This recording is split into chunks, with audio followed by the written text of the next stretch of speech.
park can be pretty, but it also has to be programmed. The reason it has to be programmed in our cities, I'm based in New York. New York, passive space does not work. The sidewalks of Midtown Manhattan are just too dangerous to put passive space out there and expect it to work well. And I'll give you some criteria about why that's how you can judge that. So Bryant Park is heavily programmed. Klyde Warren Park is programmed well. If you ask Jody Grant, who the mayor referred to, not programmed enough. We're going to, we hope, help with that. But it's quite a pleasant place to be. And as he said, 1.5 million people there. So what does programming mean? People, when they hear the word programming, think, oh, concerts. And it's not only things that are occurring on a given schedule.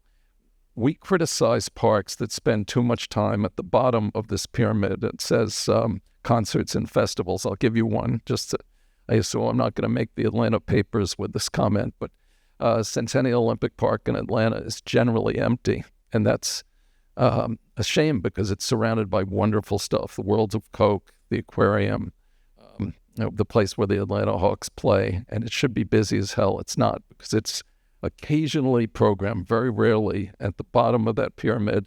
And what Bryant Park and Klyde Warren Park have succeeded in doing is having stuff that goes on for 10 or 12 or 14 hours a day. And that's how you build a population that keeps coming.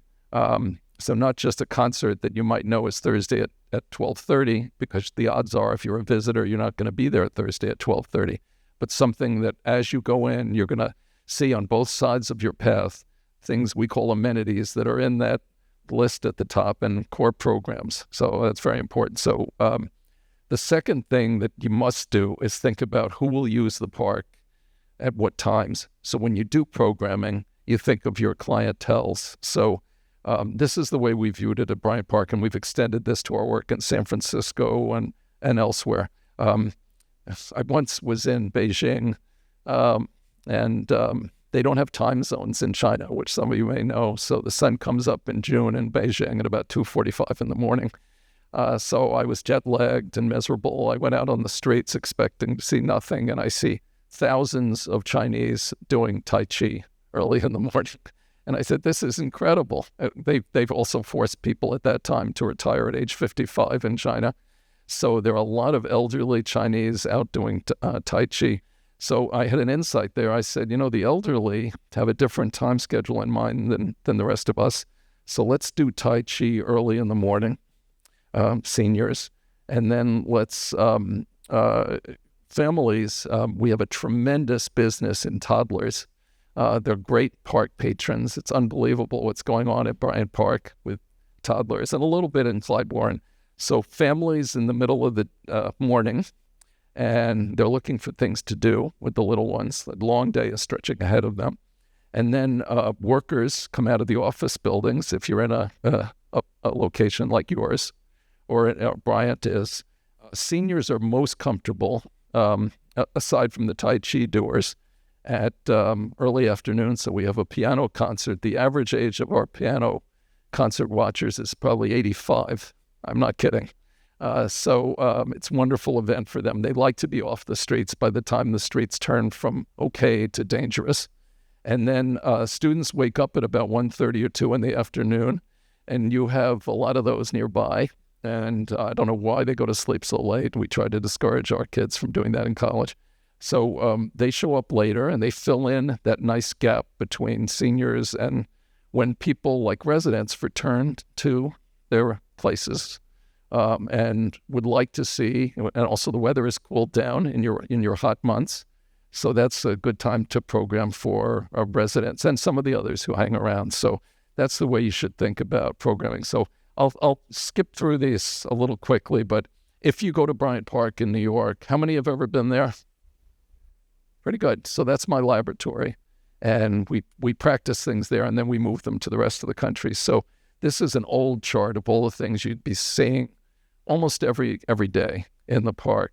And the list of things that actually are programmed to a given date is here. We used to go through all of these at our weekly staff meeting, and it got too boring. So we said to the programmers, you only have to pick one per day to talk about what we're doing this week. So that's the schedule. And you should have something like that will draw people to this space. So Klyde Warren, this is the way it's, and the mayor touched on some of this. There are 5 or 6 things that are constants, like the playground and the fountains, and it's quite engaging for three blocks. And here are some examples of fitness in Klyde Warren, games in Klyde Warren. We have a game cart both in our park in San Francisco, Union Square, and in Bryant, where games are. People keep asking, do we have to pay? We say, no, it's free. Just here's Parcheesi or here's Chinese chess. And we have about 50 games for lending in there. We have socials with each game. So it's known on Thursday afternoon, if you want to play Mahjong, there will be 48 people there to play with. And game carts can be quite successful. Children's parks, as the mayor referred to, people often ask me what always works in the programming area, and I immediately say food and beverage, more on that in a second, fitness classes and music. They almost never fail. And splash parks, if you can have one. There's a bit of a splash park in Klyde Warren. Dog parks also work, and we've done some very good ones with very talented architects. And there's music. That's Klyde Warren. We have a series now where we've gotten the local PBS station to do streaming of our work, and we were benefited. More about COVID in a second, because sometimes you get benefits from these bad things that happen. But we, during COVID, Lincoln Center and Carnegie Hall couldn't have their use of their facilities, so they came to us, and we're outdoors. So that stuff is now programmed, is now streamed on PBS. And then food and beverage. The Klyde Warren restaurant started out questionably for a lot of inside reasons I could go into, and then they're currently successful. And I'll show you later the Bryant Park rent revenues from food and beverage, which are enormous when we get to how do you pay for all this, which is coming up. So this is an example of the way the Bryant Park kiosks work. And we also found we could sell the names on these kiosks and have done so. Southwest Airlines, one of your state's mainstays, bought the naming rights to the kiosk that you see on the upper left there, Southwest Porch it was called. They were there for 8 years, and they were followed up by a mixer maker from the UK, Fever Tree. And we're now in a partnership with the chef, John George, who's going to name it something that he decides. Very same thing. So that is not only just from rent and from the naming rights deal, that little tiny facility on the upper left is producing about $1.7 million a year in revenue. And I'm doing this as an introduction to the general question of how you pay for all this. This took us forever to get to this number, and this is an old number, but running all this stuff in Bryant Park is quite expensive. I never thought it would get this elaborate. It's complicated and expensive. Security, sanitation, putting up the winter activity, which I can talk about, because we have 200 days a year, which otherwise no one would use to come to the park. So putting an ice rink in and a market around it has made it a real center.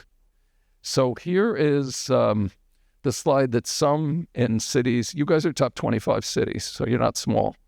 Some people look at this and say, yeah, but that's New York, Dan, but the principle is the same. So this is a more detail about where the revenues are, but I'll save any more questions about it for the question period. A word before I go into some how-tos about cross streets, which the mayor mentioned.